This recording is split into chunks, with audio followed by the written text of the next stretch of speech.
Hello friends, स्वागत है आप सभी का हमारे सोशियोलॉजी क्लासेस चैनल पर, जहां हम सोशियोलॉजी से रिलेटेड कॉन्सेप्ट आप सभी को क्लियर करवा रहे हैं। यह वीडियो एमसीक्यूज़ पर आधारित है जो आपके प्रैक्टिस एवं रिवीजन के लिए है। तो चलिए स्टार्ट करते हैं आज का सेशन। पहला क्वेश्चन है, निम्न में से किसने जाति स्तरीकरण में श्रेणी क्रम की अवधारणा को प्रारंभ किया? तो नीचे दिए गए ऑप्शंस में से आपको राइट आंसर चॉइस करना है। पहले आप सभी लोग वीडियो को पॉज करके खुद आंसर चॉइस करिए, उसके बाद हम इसका राइट आंसर आप सभी को बताएंगे। तो चलिए, इसका राइट आंसर हो जाएगा ऑप्शन नंबर बी, लुईस ड्यूमो। ठीक है, लुईस ड्यूमो। इन्होंने जो है जाति व्यवस्था के दो आधारों पर चर्चा की है। एक तो है आपका शुचिता और दूसरा होगा प्रदूषण। शुचिता और दूसरा हो जाएगा आपका प्रदूषण। ठीक है, इसे ध्यान में रखिएगा। आइए नेक्स्ट क्वेश्चन पे चलते हैं। सामाजिक स्थिरता और सामाजिक गतिकी का सिद्धांत किसके द्वारा प्रस्तुत किया गया? तो इस क्वेश्चन का राइट आंसर हो जाएगा option number C, Auguste Comte. इन्होंने दो प्रकार की जो है गतिकी और सामाजिक स्थिरता का सिद्धांत दिया है। सामाजिक स्थिरता के अंतर्गत सामाजिक संरचनाएं होती हैं, जिसमें आपका परिवार, समुदाय, समूह, संस्थाएं आदि आ जाएंगी। और सामाजिक गतिकी के अंतर्गत इन्हीं संरचनाओं में हो रहे परिवर्तन का अध्ययन किया जाता है। ठीक है, हो रहे परिवर्तन का अध्ययन सामाजिक गतिकी के अंतर्गत, जबकि सामाजिक स्थिरता आपकी सामाजिक संरचना है। ठीक है, आइए नेक्स्ट क्वेश्चन पे चलते हैं। वैज्ञानिक विधि का विशिष्ट लक्षण निम्नलिखित में से कौन सा नहीं है? तो नहीं पे आप लोग ध्यान दीजिएगा, कौन सा नहीं है। तो इस क्वेश्चन का राइट आंसर हो जाएगा ऑप्शन नंबर डी, सहज बोध अवलोकन। ठीक है, विश्वसनीयता, वैधता और पुनरावृत्ति, ये तीनों जो है वैज्ञानिक विधि के लक्षण हैं। आइए नेक्स्ट क्वेश्चन पे। स्टडीज इन इथनोमेटोलॉजी पुस्तक के लेखक हैं। तो इस पुस्तक को लिखा है हेराल्ड गारफिंकल ने। आइए नेक्स्ट क्वेश्चन पे चलते हैं। दैव निर्देशन पद्धति से चयनित निर्देशन की क्या विशेषता है? तो इसकी विशेषता होगी कि यह प्रतिनिधि होगा। आप जब भी किसी बड़े क्षेत्र पे रिसर्च करते हैं तो रिसर्च में बहुत टाइम लगता है, इसलिए उस क्षेत्र की कुछ जो है नमूना ले लिया जाता है, जिसे जो है दैव निर्देशन पद्धति के द्वारा लिया जाता है, और यह नमूना जो है पूरे क्षेत्र का प्रतिनिधित्व करता है। ठीक है, इसे ध्यान में रखिएगा। आइए नेक्स्ट क्वेश्चन पे चलते हैं। पर्यावरण सम्मेलन रियो 92 मुख्यतः किस पर केंद्रित था? तो इस क्वेश्चन का राइट आंसर हो जाएगा ऑप्शन नंबर बी, प्रोत्साहन योग्य विकास। यह सम्मेलन जो है 1992 ईस्वी में हुआ है, 1992 ईस्वी में, और इसे एजेंडा 21 के नाम से जाना जाता है। ठीक है, एजेंडा 21 के नाम से भी जाना जाता है। आइए नेक्स्ट क्वेश्चन पे चलते हैं। व्यक्तिक अध्ययन किसी सामाजिक इकाई, चाहे वह एक व्यक्ति, परिवार, संस्था, सांस्कृतिक का अथवा समस्त जाति के जीवन का अनुसंधान तथा उसकी विवेचना करने को कहते हैं। इसका उद्देश्य उन तत्वों का निश्चय करना होता है जो इकाइयों के जटिल व्यवहार अथवा समूह को व्यवहार विधि या इकाई अपने समूह के संबंधों को स्पष्ट करते हैं। तो यह परिभाषा किसके द्वारा दी गई है? तो इस क्वेश्चन का राइट आंसर हो जाएगा option number A, PV young. यह जो है आपके सामाजिक अनुसंधान से जुड़े हुए हैं। ठीक है, आइए नेक्स्ट क्वेश्चन पे चलते हैं। निम्नलिखित में से कौन सा सामाजिक संरचना का तत्व नहीं है? तो सामाजिक संरचना का तत्व नहीं है, वह है उपसंस्कृति। ठीक है, भूमिका एवं परिस्थिति होगी, क्योंकि जब तक कोई व्यक्ति भूमिका निभाता है तो उसकी कोई न कोई परिस्थिति जरूर होती है। संस्थाएं, अभी हमने आपको बताया कि सामाजिक संरचना के अंतर्गत संस्थाएं, समूह, परिवार, समिति, ये सभी जो है सामाजिक संरचना के तत्व हैं। आइए नेक्स्ट क्वेश्चन पे चलते हैं। निम्नलिखित में से तथ्य संकलन का प्राथमिक स्रोत कौन सा है? तो इस क्वेश्चन का राइट आंसर हो जाएगा ऑप्शन नंबर डी, उत्तरदाताओं से सीधा साक्षात्कार, ठीक है। लेखक, पुस्तक, ये सभी जो ये तीनों हैं, ये सभी जो है आपके द्वितीयक स्रोत में आ जाएंगे, ठीक है, क्योंकि आप इन्हें किसी न किसी माध्यम से प्राप्त करते हैं। परंतु उत्तरदाताओं से सीधा जब साक्षात्कार और उनका इंटरव्यू लेते हैं तो वह आपका प्राथमिक स्रोत हो जाएगा, ठीक है। आइए नेक्स्ट क्वेश्चन पे चलते हैं। पूर्वांचल राज्य के गठन की मांग प्रतिनिधित्व करती है।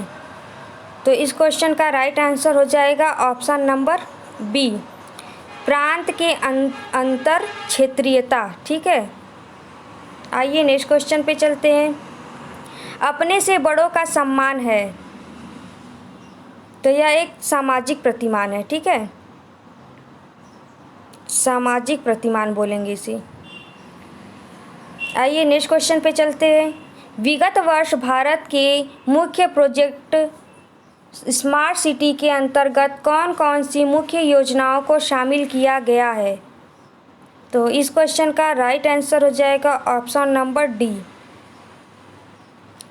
1 और 2, यानी कि 100 स्मार्ट सिटी और अमृत योजना, ये सभी का इनसे कोई नाता नहीं है, ठीक है।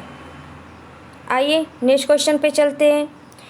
संस्कृति की अनुभूति दृष्टिकोण से व्याख्या करने वाले प्रतिनिधि विचारक हैं। तो संस्कृति से संबंधित है आपके सोरोकिन। हमने बताया ना कि इन्होंने 3 प्रकार की संस्कृतियों के बारे में बताया है। एक तो आपका होगा भावात्मक, दूसरा विचारात्मक, और इन्हीं दोनों के बीच की स्थिति होगी आदर्शात्मक, ठीक है। आइए नेक्स्ट क्वेश्चन पे चलते हैं। मॉडर्नाइजेशन ऑफ इंडियन ट्रेडिशनल पुस्तक का लेखक कौन है। काफ़ी इम्पोर्टेंट क्वेश्चन है। इसका राइट आंसर हो जाएगा योगेंद्र सिंह, ठीक है, योगेंद्र सिंह। और यह पुस्तक लिखी गई है 1973 में, 1973 में यह पुस्तक प्रकाशित हुई थी 1973 में। आइए नेक्स्ट क्वेश्चन पे चलते हैं।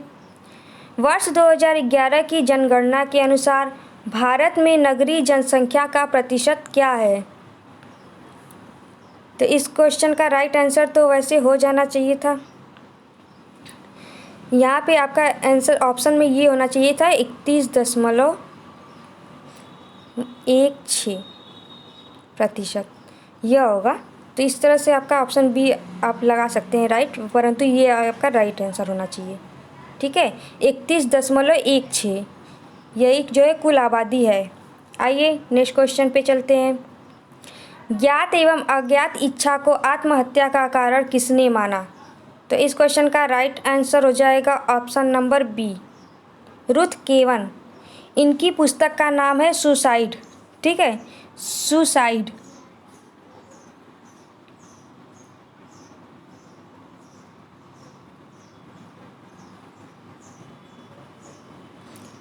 सुसाइड, ये इनकी पुस्तक का नाम है। और इन्होंने इसी पुस्तक में 5 प्रकार के जो है आंतरिक संकटों को उत्तरदायी माना है आत्महत्या के लिए। तो वह कारण आप लोग सुन लीजिए ध्यान से।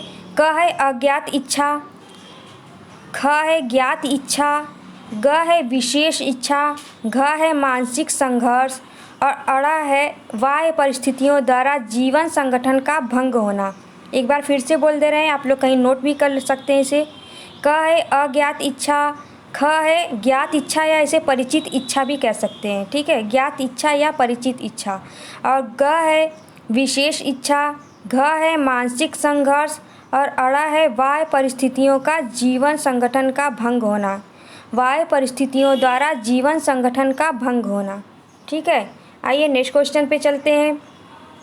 निम्नलिखित में से किसने ग्रामीण और शहरी भारत में परिवर्तनों को मूल्यांकित करने में परंपराओं का 6 स्तरीय वर्गीकरण किया। 6 स्तरीय वर्गीकरण। तो इस क्वेश्चन का राइट आंसर हो जाएगा option number B, S C. Dube, ठीक है, S C. Dube option number B. इन्होंने जो है 6 प्रकार की परंपराओं की बात की है, उसे भी आप लोग ध्यान से सुन लीजिए। पहला है शास्त्रीय परंपराएं, शास्त्रीय परंपराएं। दूसरा है उभरती हुई राष्ट्रीय परंपराएं, उभरती हुई राष्ट्रीय परंपराएं। तीसरा है क्षेत्रीय परंपराएं, क्षेत्रीय परंपराएं। चौथा है स्थानीय परंपराएं, पाँचवा है पश्चिमी परंपराएं और छठा है सामाजिक समूहों की स्थानीय उप सांस्कृतिक परंपराएं। छठवां है सामाजिक समूहों की स्थानीय उप सांस्कृतिक परंपराएं। यह 6 प्रकार के बताए हैं परंपराएं एस.सी. दुबे जी ने। ठीक है, आइए नेक्स्ट क्वेश्चन पे चलते हैं।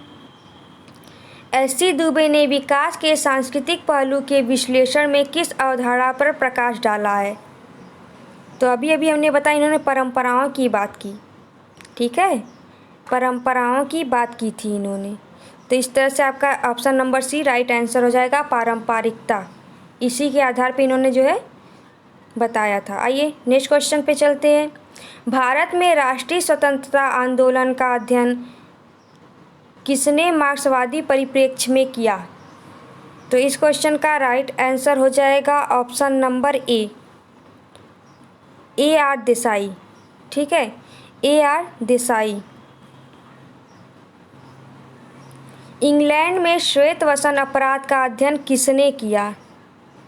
तो इंग्लैंड में श्वेतवसन का अपराध कार्सन ने किया है। ठीक, W.G. Carson. Option number B आपका राइट आंसर हो जाएगा, W.G. कार्सन। इन्होंने जो है 1971 में, ठीक है, ये 1971 में है, इन्होंने इंग्लैंड में श्वेतवसन अपराध का अध्ययन किया। यह ऐसा अपराध जो व्यवसाय की क्रियाकलापों के दौरान समाज में उच्च परिस्थिति एवं प्रतिष्ठा प्राप्त व्यक्तियों द्वारा आपराधिक कानून का उल्लंघन किया जाता है, उसे श्वेतवसन अपराध कहते हैं। यानी कि यह अपराध जो है उच्च परिस्थिति से और प्रतिष्ठा प्राप्त लोगों द्वारा किया जाता है अपने व्यवसाय के क्रियाकलापों के दौरान। ठीक है, तो इसे ध्यान में रखिएगा। यह इस सेशन का लास्ट क्वेश्चन भी था। तो आप सभी को वीडियो अगर अच्छी लगी हो तो इसे लाइक करिए, चैनल को सब्सक्राइब करिए, अपने दोस्तों के साथ इसे शेयर करिए, साथ ही बेल आइकन को प्रेस कर दीजिए ताकि हमारी आने वाली वीडियोज़ की नोटिफिकेशन आप सभी को मिलती रहे। Thank you so much.